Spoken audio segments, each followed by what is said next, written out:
Lalu deh, mana mamamu? Di rumah, Bo. Kenapa rupanya? Minta uang sama mamamu sana, biar jajan kita.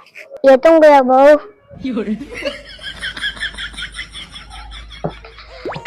Mak, minta dulu uang, Mak. Kata Mak dulu. Untuk apa uang itu? Kata Bo itu mau jajan kami. Bilang sama dia, nggak ada uang mamaku bilang.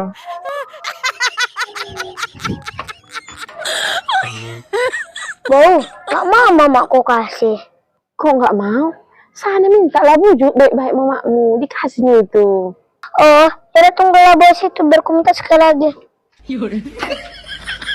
Mak, kata Bo itu minta lah dulu mau jajan kami.